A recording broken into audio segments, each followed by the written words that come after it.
Yes, hello. My name is Brennan Moriarty, and I am working on sociology, social policy. Uh, it's basically geographic, normative youth.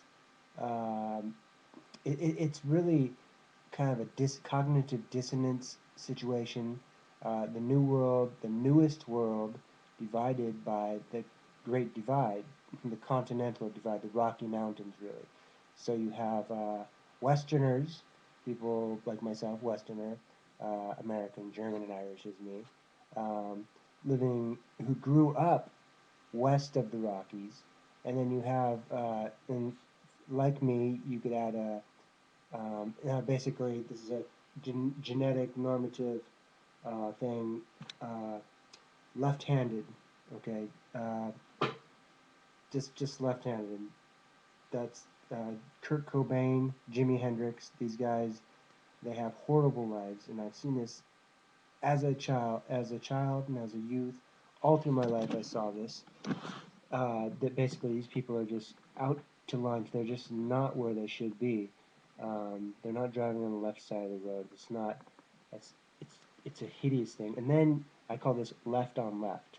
And then you have what I call east on east, which is basically this shooter guy Hassan and Cho, the guy from Virginia Tech. They both went to Virginia Tech. They both grew up on the East Coast, and both of them had both of their parents grew up in Asia, essentially in Asia.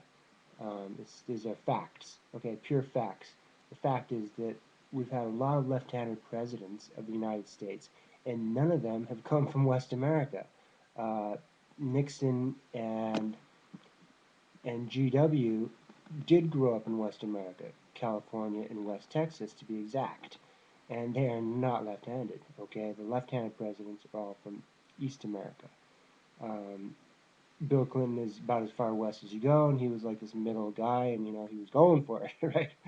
Um, but George Herbert Walker grew up in Connecticut, and he's left-handed. Ronald Reagan, east of the Mississippi as well, or something like that, right around the Mississippi. I don't know. Maybe he grew up in the Mississippi. I don't know. Irish, okay.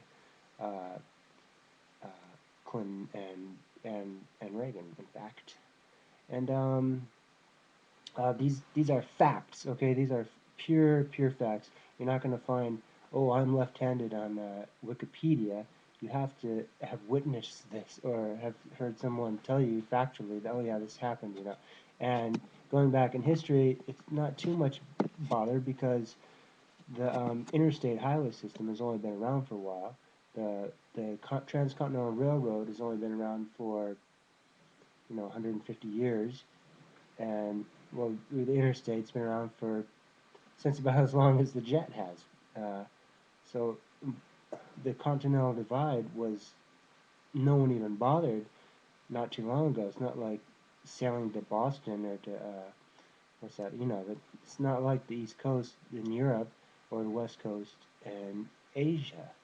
It's or West Coast in Latin America. In fact, there are some there are there are anomalies, and I would love to see any proof, any evidence that you have, because every time I bring this up, people will. My mom, she's left-handed. She says, "Oh, well, I'm left-handed. I'm fine." Well, you did. She didn't grow up in uh, in California. She grew up in the Midwest, the Great Lakes, right on the ocean, right on the Great Lakes there, which are navigable and all that. So historically, this is like practically Europe. Um, and then also my mom, she's not at all English or Irish. This is like uh, this is a quantification, if you will, that Kurt Cobain Irish. He just vaguely says that on Wikipedia. It also says that he's straight, which I'm like, yeah, I knew that guy was really suffering. Nothing against, I would have, like, well, if I have an older brother and he told me, dude, get straight, do drugs, don't hang out with them.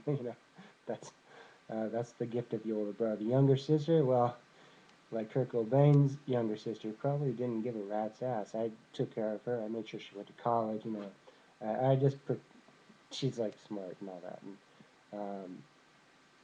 and her parents have been married, and so my parents, my parents. Uh, so, anyways, I want you to know that I'm extremely intelligent, and this is my mission in life to do this and to take no prisoners. I don't know. I mean, I am extremely serious about this. This is a normative, statistical normative, geographic policy that needs to be, and the fewer people that see this, the better, because polarization is not what's needed. That the Great Divide, the Rocky Mountains are there. You're not going to say, oh, they're impassable. You know, that's what their early explorers said. They said there's no passes there. Um, this is just a reality and a fact. Okay, we've just recently crossed them, built the Panama Canal, all this stuff gets you all excited. Like it's like the Wild West. You know, people hear you from California, like, oh, wow. You know, it's like, come on, what do you want? You know, who else came? Yeah, so Ronald Reagan goes to California, a left-handed man, and boom, boom, boom. What happens? Look at the history. George Bush Sr. goes to West Texas. Boom, boom. Okay. Santa Cruz. We've had way too many weird people going to Santa Cruz. And why did the military start putting the discharging military homosexuals in San Francisco? Why, you know, Adolf Hitler, he went there. Okay. Cognitive dissonance is a powerful thing. People see some kind of sympathy. They're like, oh, okay, I see, I see. Yeah, so the slant eyes versus the blue eyes. Oh, that's it. So we'll have this. People want to relate this to racism always. And the devil is geography. Geography will prevented the Romans from going all over the place, and the Romans were evil people. I mean, they weren't evil. They were just killing a lot of people. They were into a lot of genocide. Okay?